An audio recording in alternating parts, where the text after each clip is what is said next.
Hi guys, so I wanted to tell you my experience of being homeless. Technically I'm not at the moment. However, back in June, at the end of June, I became homeless, and basically what had happened, for those of you who haven't seen my other videos, my landlord found out that I was on benefits, and because of the way the contract ended, he could legally kick me out. And I went to the neighbourhood office a couple of weeks before, but they weren't able to give me an appointment until after I would become homeless. So basically that meant that on the day that I was to become homeless, I had to go to the neighbourhood office and declare myself homeless. So I went in, I think it was something like 11 in the morning, and the guy there basically said, "I don't know how long you're going to be waiting here." So I ended up waiting for about 5 hours at the neighbourhood office. I had nothing to eat, nothing to drink, because I didn't expect to be there that long. So yeah, I missed my removal guy, which is another story in itself. If I knew their name, I would name and shame them now because they were horrible. Anyway, I missed my removal guy, and I thankfully ended up in a hotel which was basically converted into a dumping ground for homeless people. It wasn't as bad as it could have been, but it wasn't any more than a roof over my head. Thankfully there was CCTV, which proved to be very, very valuable, because at one point there was a guy who was in the room opposite me who was horrible. He would eye me up. He actually looked at me in such a way that I didn't feel safe around him. He upset the girl above him by playing his music insanely loud, and he caused a lot of trouble while he was there. It's really strange in a place like that, because when you get in there, the place has a character. As you actually stay longer, different people move in and out, and so the whole character of the place evolves during the time that you're there. I was there for 3 weeks. That seems to be the average time. And so I went in there on the day, and I was just basically an emotional wreck, because just the whole kind of experience of being homeless basically hit me, and I just sat and cried on the phone to my mum. And then the next day, it was a Friday when I went in there. The next day I had a friend come and pick up a prescription for me and go get it, because at that point I was too ill to get it, and I'd run out of my pain meds, which also gave me a horrible reaction of needing to go to the toilet every 10 to 30 minutes. So she thankfully did that for me. And then on the following Tuesday, my parents came and helped me move my stuff from my old house to where I was. And I was just exhausted after that, just exhausted. And then while I was there, I kind of briefly got to know people, and that was good. There was a family there of, I think, 5, including the baby, and the son would help to clear the rubbish from the grounds for something to do, basically. The daughter had a baby, and then the mother and the father would basically, the mother would cook with the son barbecue food, and then the father was helping different people in the hostel for, using the internet, different things. There was a guy there who, for the purpose of this video, I will call Frankie. Obviously, it's not his real name. He was basically there, and he had a problem with his knee. It was some sort of problem that I think he was born with, and he had spent the previous night on the street, and because of a problem in the social work department, and he ended up at the hostel with us.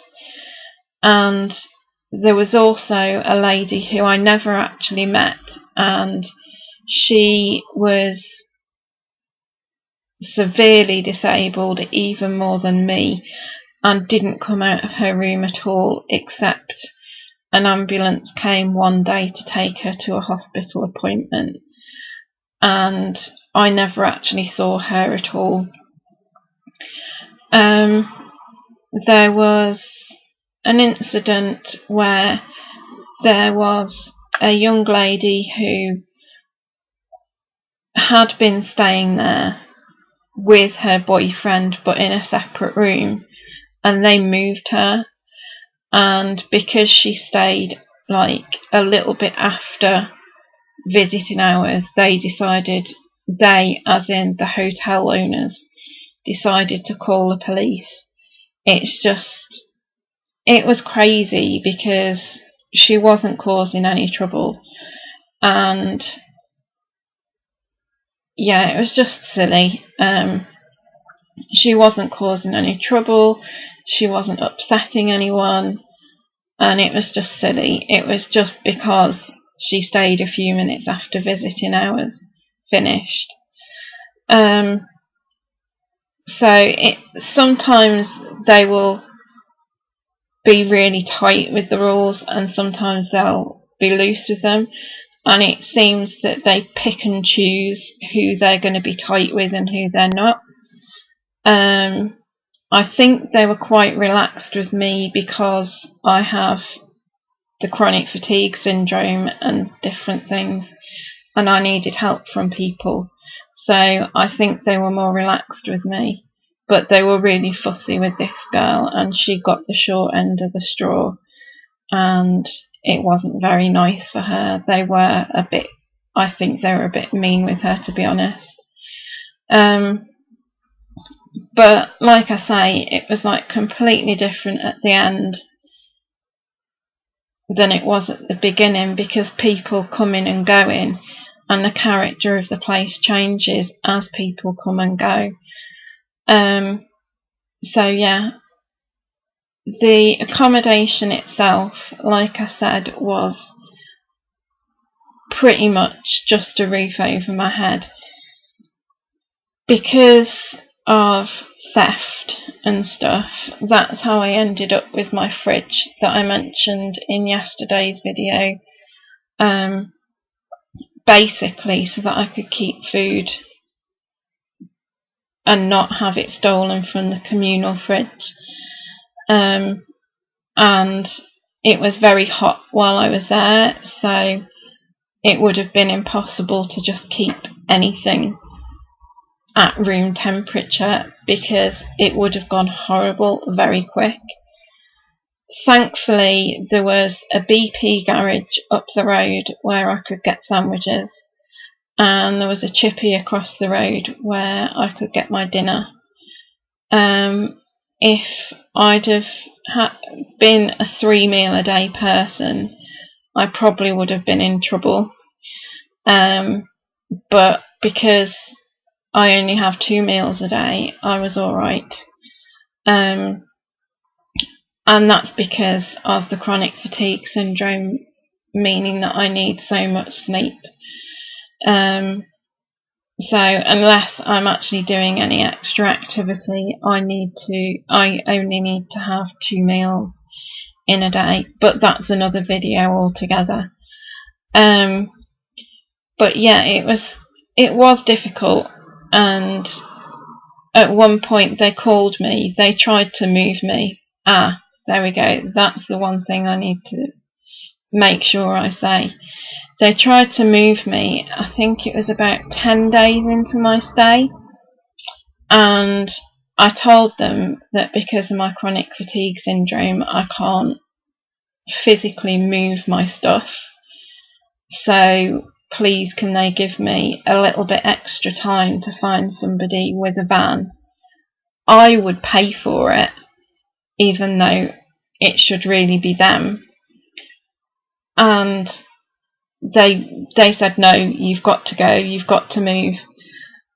However, when I said I've got a lot of stuff, will it fit in the room, and they realised it wouldn't, they said stay where you are.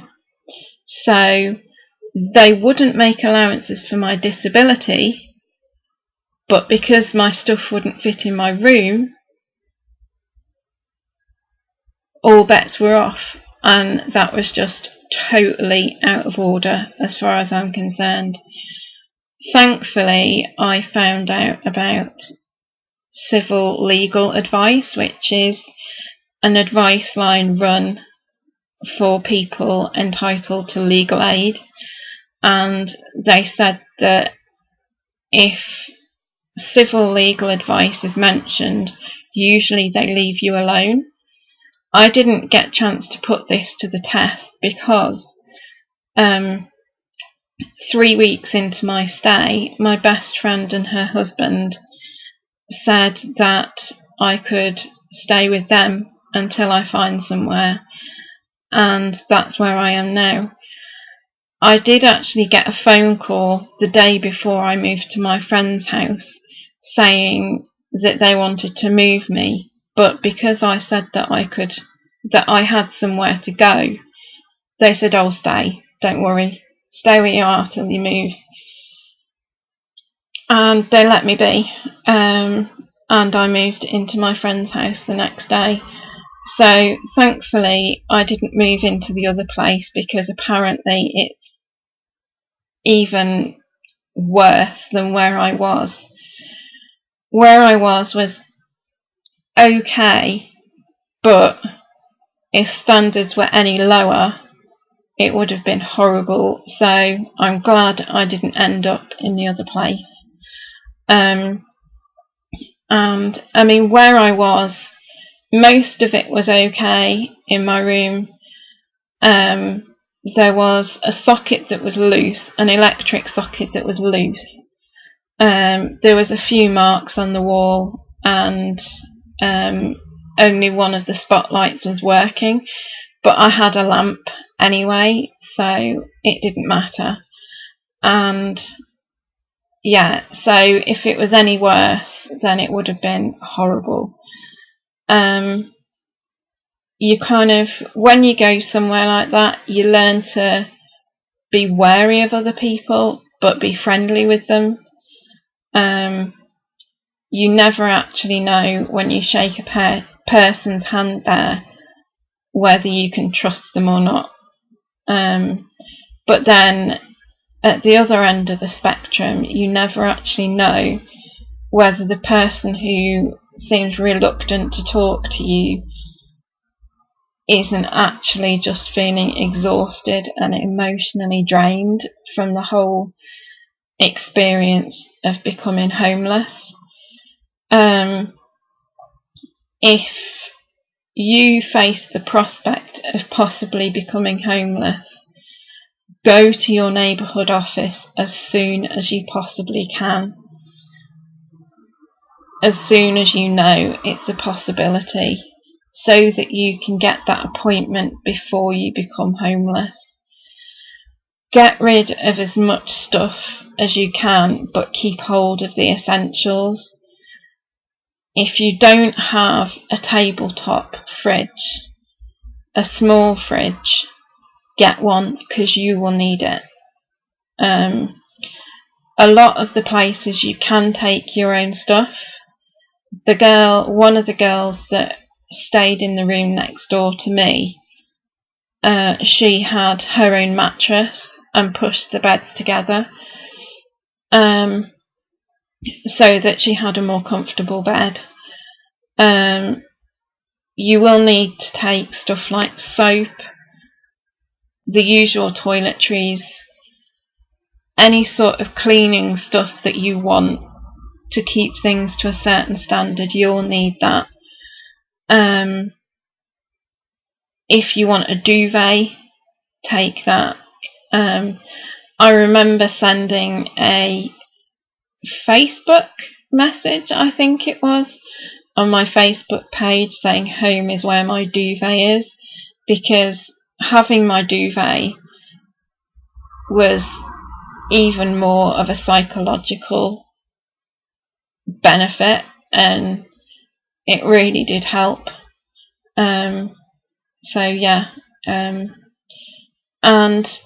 I mean, while I do say get rid of as much stuff as possible, if there's something like that that really kind of lifts your spirits, then keep hold of that, but don't be afraid to let things go. They're only things, and yeah, unless you actually need them, you might have to get rid of them. So yeah, I mean, that's my experience of being homeless, and I'm glad that I am where I am now. I do need to find somewhere else. That was, set out at the very beginning and agreed with my friend and her husband that, when they find somewhere else themselves, because they're looking as well, I will need to be in somewhere of my own. But I'm not homeless anymore. I have a home. I have a home with lovely people. Their kids are awesome. I read them stories every night before bed. I love seeing them when I get up. Occasionally I'll read to them in the morning, very occasionally.